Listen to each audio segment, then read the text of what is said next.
I was born with the name Harriet, but you all will know me better as Harriet Tubman. I was born into slavery March 1822 in Dorchester, Maryland, to my mother, Harriet Green Ross, and father, Ben Ross.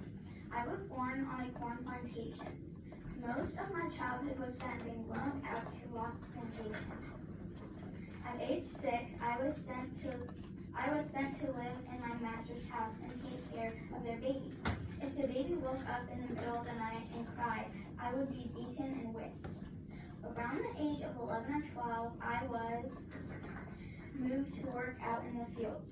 I was a small girl in size and didn't think I would like the field work, but I did. It would eventually be the way I learned to escape. I was beaten and whipped by many masters over the years for many different things. On one occasion, I suffered a very bad head wound when I stepped in front of a supervisor who threw a metal weight at another slave and hit me instead. I almost died, and the injury caused headaches, dizziness, sleeping problems, seizures, and visions, and vivid dreams the rest of my life. The dreams I had were messages from God that led me to be very religious and decided that I needed to help my people. I would soon become known as Moses of my people.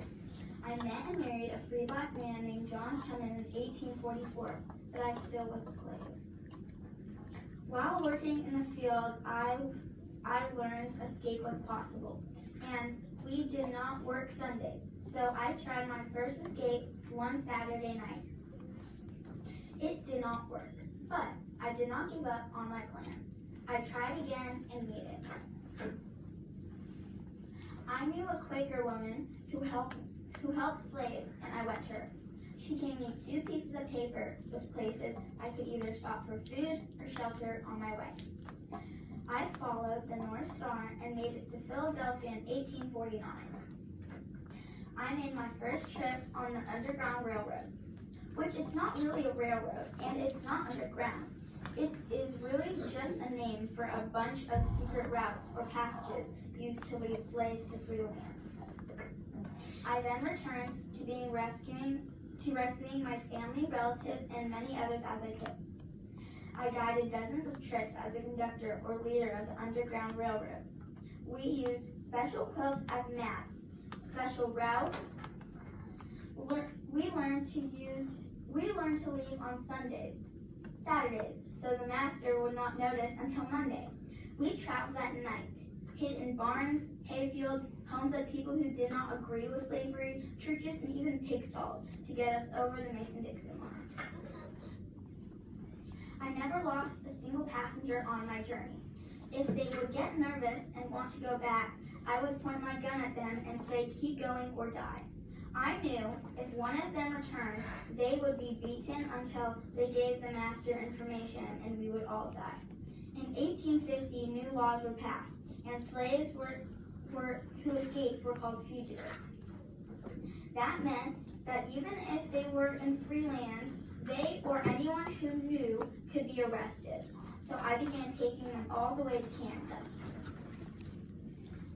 When the Civil War began, I worked as a cook, nurse, and spy to help even more of my people. Even though women were not allowed to work in the military, I did it, and God protected me. I helped give information to lead an expedition that freed over 700 slaves.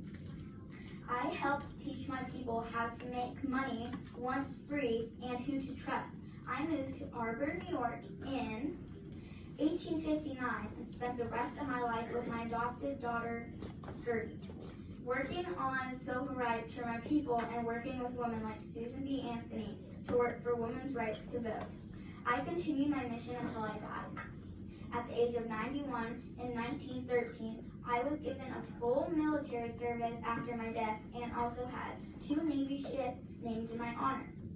I have also been included to the National Women's Hall of Fame and had many schools named after me.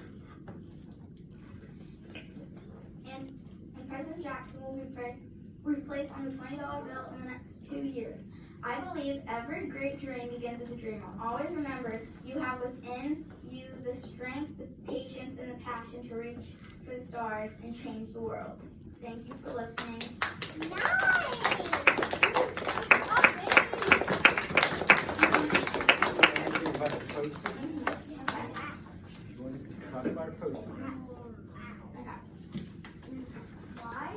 Why we use the lanterns is because they use lanterns. It's like in this picture. They use lanterns to get out at the night, or they wouldn't be able to see anything.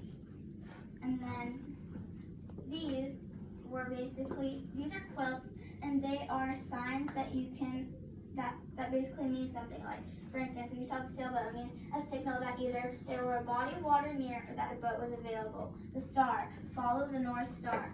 Shoe fly, indicate a friendly guide who is nearby and can help. The monkey wrench, prepare your tools you will need for your long journey, including mental and spiritual tools, also called the ship wheel.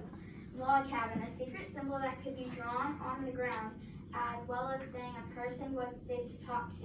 It was also a way to identify where to seek shelter.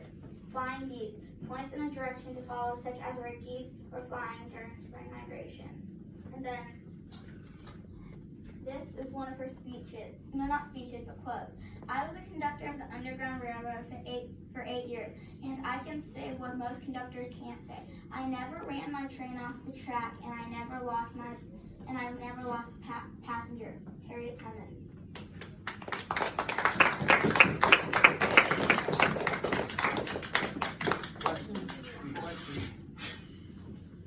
Question. Josh.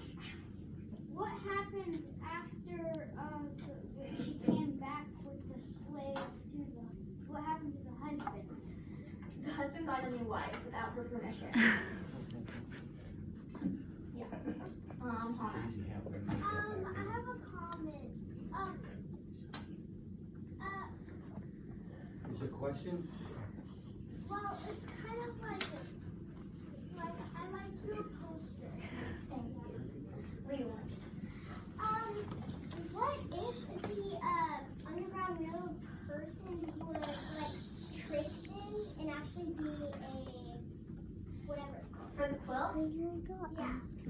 White people didn't know what the quilts meant. They just thought they were drying out. So, but black people know what they meant because they're like secret things. And they also try to trick the people from saying it's an underground railroad. So the white people would try to find the railroad, but they're actually not a railroad. It's just a road.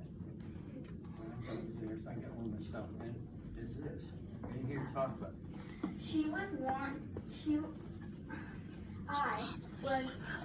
I was wanted for thousands and thousands of dollars for my arrest, but they never found me. $40,000. They got our money back.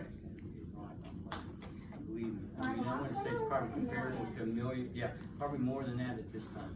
Because that was something they could live probably the rest of their life off that. Okay? Yeah, Very good job.